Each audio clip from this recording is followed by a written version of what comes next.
안녕하세요. 온가족이 사회복지사인 온사복입니다. 저희 가족은 현직 사회복지사로 일하고 있고 복지기관을 직접 운영하고 있는데요. 그래서 실습생들을 되게 많이 보기도 했고 저도 실습을 실제로 하면서 이건 미리 알았으면 좋았겠는데 하는 부분들이 되게 있더라고요. 그래서 오늘은 실습을 시작하시는 분들이 미리 알고 가시면 좋을 만한 꿀팁들을 알려드리려 합니다. 오늘 알려드린 것만 알고 실습하셔도 실습이 확실히 더 수월해지실 거예요. 자, 그럼 첫 번째, 작은 노트랑 필기도구입니다. 실습 일지 작성할 때 필요한 소재들을 미리 기록해 두시는 거예요. 실습 진행하시면서 가장 힘든 부분 하나 꼽자면 대부분 현장 실습 보고서를 꼽아요. 그중 가장 많은 분량을 차지하고 있는 게 바로 실습 일지예요. 매일 그날 어떤 걸 했는지를 시간 순으로 다 적고 느낀 점도 적고 슈퍼바이저님한테 피드백이랑 도장까지 다 받아야 됩니다. 근데 기관에서 매일매일 새로운 일들이 계속 벌어지는 게 아니잖아요. 스케줄이 평상시엔 대부분 똑같이 흘러가서 일지 쓰는데 소재가 엄청 부족해요. 어떻게든 엮어서 분량 늘리려고 머리를 엄청 쥐어짜야 돼요. 그렇기 때문에 실습 첫날부터 마치는 날까지 작은 노트랑 펜을 항상 들고 다니세요. 그러면서 수시로 짬짬이 그날 했던 일들을 다 적고 일지에 쓸만한 소재들을 다 기록해 놓으세요. 이거 별거 아닌 것 같아 보여도 도움이 굉장히 많이 됩니다. 저는 지역아동센터에서 실습을 했었는데 제가 그날 아이들이랑 어떤 얘기를 나눴는지부터 그날 반찬이 뭐 나왔는지까지 다 적었어요. 느낀 점에 어떤 내용을 쓸지도 미리 체크해뒀습니다. 저는 실습 중간부터 메모하기 시작했는데 일지 작성할 때 훨씬 더 수월하게 작성할 수가 있었어요. 시간이 거의 절반으로 줄어들었습니다. 이렇게 소재를 많이 적을수록 쓸 말이 많아져서 훨씬 더 쉽게 적을 수가 있어요. 실습 일지만 수월하게 작성을 해도 전반적으로 큰 짐을 하나 더 넣은 거예요. 자, 두 번째, 사진 찍기입니다. 일지 작성할 때 사용할 사진들을 많이 찍어두시는 거예요. 앞에서 알려드린 거랑 맥락이 되게 비슷한데 사진은 다다익선입니다. 많으면 많을수록 좋아요. 일단 실습 일지를 작성을 할 때 매일 사진을 하나씩 넣고 그 사진에 대한 설명까지 다 적어야 됩니다. 그래서 글 쓸 소재들이 많은 사진을 고르는 게 작성할 때 더 도움이 됩니다. 그럼 다양하게 사진을 여러 개 찍어 놓는 게 도움이 되겠죠? 뭐 이것도 있는데 남는 건 사진뿐이라는 말이 있잖아요. 이 한 달간의 실습 경험이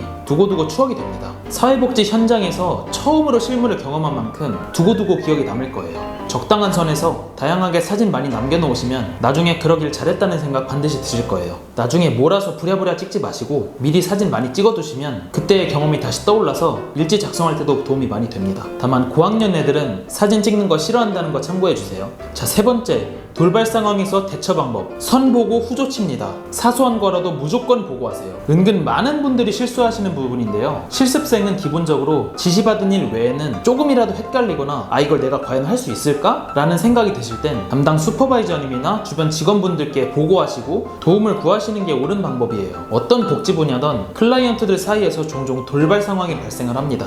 예를 들자면 아이들끼리 싸움이 났다거나 어디 다쳤다거나 혹은 어르신께서 볼일을 보셨다거나 하는 등등 여러가지 신속한 대처가 필요한 일들이 자주 일어납니다. 그럴 때 보통 그 자리에서 직접 해결하려고 하시는데 이거 자체가 나쁘다는 건 아니에요. 여기까진 좋습니다. 근데 자기가 할 수 있는 범주를 벗어난 일까지 다 스스로 해결하려고 하시는 분들이 굉장히 많아요. 그러다 일을 더 악화시키는 경우가 꽤 있습니다. 저희는 사회복지 현장 실습이라는 과목을 이수하는 실습생이에요. 아직까지 돌발 상황을 대처하기에는 경험이나 노하우가 부족합니다. 더 나아가서 기관 내 직원분들께 신뢰가 될 수 있어요. 그래서 본인이 생각하기에 이걸 내 선에서 해결할 수 있나 싶을 땐 반드시 담당 슈퍼바이저님이나 사회복지사분들께 먼저 알리셔야 됩니다. 담당자분들도 이렇게 하시는 걸 좋아하세요. 그런 상황에서는 주변 직원분들께 그저 보고만 하셔도 충분합니다. 복지사분들이 본인들의 지혜와 경험들을 바탕으로 지시를 내리시면서 잘 해결하실 거예요. 그런 걸 옆에서 보시면서 실무에 대한 노하우를 배울 수도 있는 부분이죠. 이런 것 외에도 실습 모든 부분에서 항상 담당 슈퍼바이저님과 소통하면서 진행하시는 게 가장 좋습니다. 네 번째, 현장 실습 보고서인데요. 사회복지사 업무의 기본이라 할 수 있는 보고서 정말 중요해요. 그 첫 단추로는 실습 보고서가 있습니다. 기관에서 실습하시는 것보다 보고서 작성이 더 힘들다고 하시는 분들도 굉장히 많죠. 그래서 좀 더 수월하게 할 수 있는 팁을 말씀드리자면 일단 기본적으로 실습 일지는 반드시 그날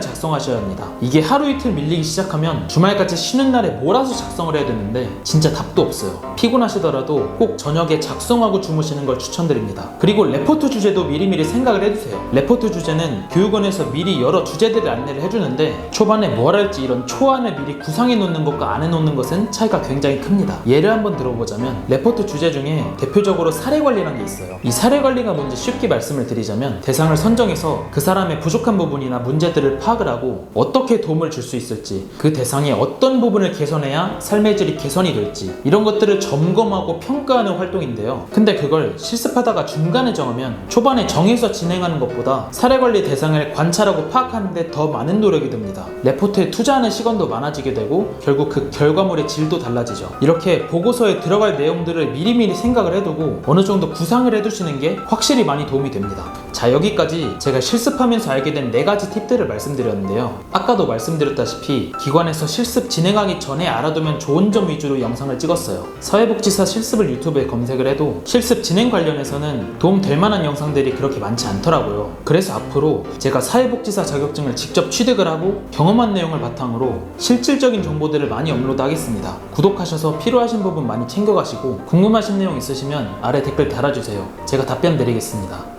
감사합니다.